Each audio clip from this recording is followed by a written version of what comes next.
Et c'est tout, me fait construire là, tu fais construire 15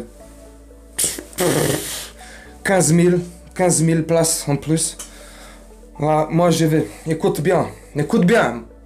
Je vais que dans les vestiaires maintenant des joueurs, tu leur fasses un jacuzzi personnalisé. Pour chaque individu, pour chaque personne, là, un jacuzzi. Un masseur pour chaque personne. Et je vais une Ferrari pour chaque joueur, même jusqu'au médecin du club. Je veux que dans le stade, on m'enlève toutes les buvettes.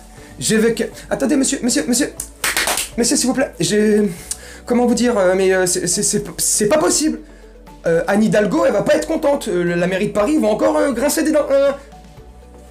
Mais qu'est-ce que tu me racontes, toi? Qu'est-ce que tu me racontes avec l'Anne Hidalgo, la mairie de Paris, tout ça là? Moi, je vais discuter avec Richie Sunak. Moi, je te parle de projets pour Manchester. C'est pas pour Perger. Oh, bordel de mince. Qu'est-ce qu'on se fend la gueule. Qu'est-ce qu'on se fend la poire. Salut mes camés, salut les gens. Qu'est-ce qu'on rigole avec le PSG Flix. C'est l'épisode 4 de la saison 32. Oh, bienvenue à toi, si t'es nouveau sur la chaîne. Alors là, je te fais une vidéo vite fait. Je vais essayer de pas la faire trop longue pour... te poser la question si t'es au courant de toutes les rumeurs qui circulent. Et pour être honnête avec toi, ça fait quelques temps que j'étais un peu au courant de la rumeur, comme quoi le prince là-haut, là, le prince héritier, Al-Thani, le patron du Paris Saint-Germain, là, aurait fait une proposition à Manchester pour pouvoir acquérir Manchester United, you know. Manchester United, you know, là ça claque. Là, you know, man, là je suis propriétaire de mon stade, j'ai fait ce que je veux, avec mes cheveux. Là, il pourra faire ce qu'il veut. Le stade, il est à lui. Il fait ce qu'il veut. Les droits TV anglais. Pop, pop, pop, jackpot. Yallah. Alors, déjà qu'ils se faisaient de l'oseille avec le PSG.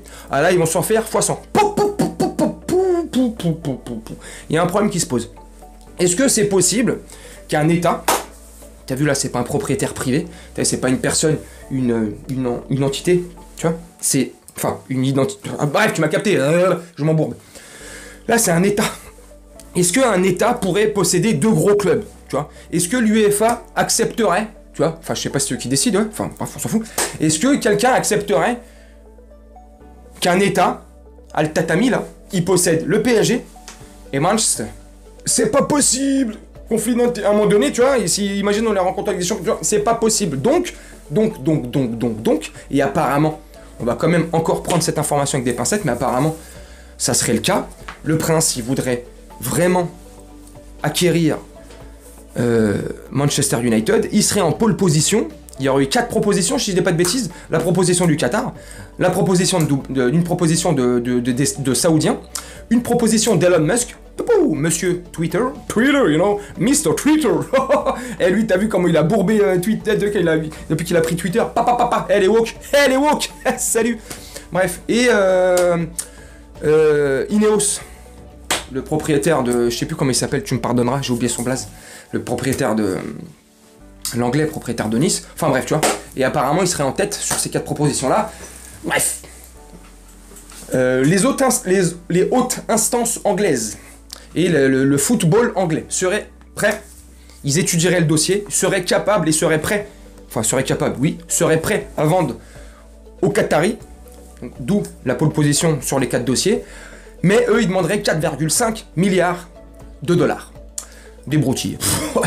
Et là, on parle de centimes. Dans 4,5 milliards. Bref, c'est leur pognon. Leur magouille. Donc, ce qui sous-entend que, minimum, ils vont revendre le Paris Saint-Germain 4 milliards d'euros. C'est comment, moi, je vois les choses, si tant bien même, et... ça s'avère vrai et ça va se révéler vrai dans les prochains jours ou les prochaines semaines si ils vont vraiment acquérir le Manchester. Moi, je pense que ça va se faire et je pense que ça va se faire beaucoup plus vite que prévu. Style, dans 2 ou 3 ans, Gino? Tu penses que ça va se faire quand? Encore un petit cycle, là, 3, 4 ans Non, cet été, ça se trouve. Ou dans 1 an et demi, tu vois. Je pense... J'affirme rien, je te confirme pas, il n'y a rien d'officiel, je suis pas en train de te dire vas-y, tu peux le dire, tu peux propager l'information à tout le monde. Je te donne mon avis par rapport à toutes les rumeurs qu'on peut entendre à droite et à gauche. Là, ils vont s'amuser. Voilà, ils vont s'amuser. Et je vais te conclure la vidéo là-dessus. Ça voudrait dire que le Qatar s'en va du Paris Saint-Germain. Pour moi, c'est une bonne nouvelle. Tu me dis en commentaire. Voilà, moi, si tu connais, je suis un petit peu pressé comme ça que le Qatar s'en aille. Après, tu me diras, est-ce que, voilà, fini les stars, fini ceci, on n'aura plus de stars au Paris Saint-Germain. Mais est-ce que, franchement, si tu aimes le PSG, tu as envie d'avoir des stars au PSG ou des mecs qui mouillent le maillot? Tu as des bons joueurs de foot qui mouillent le maillot et qui vont te chercher des beaux titres et des belles victoires. Moi, c'est ça que je veux. Je m'en fous d'avoir des stars. Et si tant bien même, et je te conclue vraiment la vidéo là-dessus, si le club il se ferait racheter par un mec là, c'est minimum 4 milliards. Si le mec ou une entreprise ou peu importe, l'entité qui rachètera le PSG 4 milliards, ils ont l'air insolides. Alors après, tu me diras, est-ce qu'il achèterait juste pour faire du business et il laisserait le football de côté? Peut-être, certainement, ça peut arriver. Mais au moins, ils auront l'air insolides, donc tu pourrais quand même continuer à acheter des bons joueurs. Plus besoin de claquer 100 millions sur des stars. Plus besoin de claquer 200 millions, tu vois ce que je veux dire, sur des stars et leur donner des salaires de ouf. Là, ça se trouve, ça suffirait. Tu vas chercher pour 80 millions un bête de joueur, pas trop connu, même beaucoup moins cher, tu vois. Mais au moins, il va jouer. On va se construire une belle équipe si on arrive à garder Kylian Mbappé. Bref, mais bon, tout ça, c'est que des spéculations, des suppositions, des rêves. Je sais pas, on verra. Voilà, je tenais à te faire cette vidéo juste pour te donner mon avis de ce que je pense de ce qui est en train de se tramer là depuis quelques temps, et puis à mon avis ça va prendre de l'ampleur. J'attends ton avis en commentaire avec impatience, j'ai hâte de te lire, et pour qu'on puisse quand même partager et communiquer. Je vais te laisser là-dessus, je vais te souhaiter une très bonne journée, une très bonne soirée, une très bonne nuit selon quand tu regarderas cette vidéo, et puis je te dis à très bientôt. Ciao.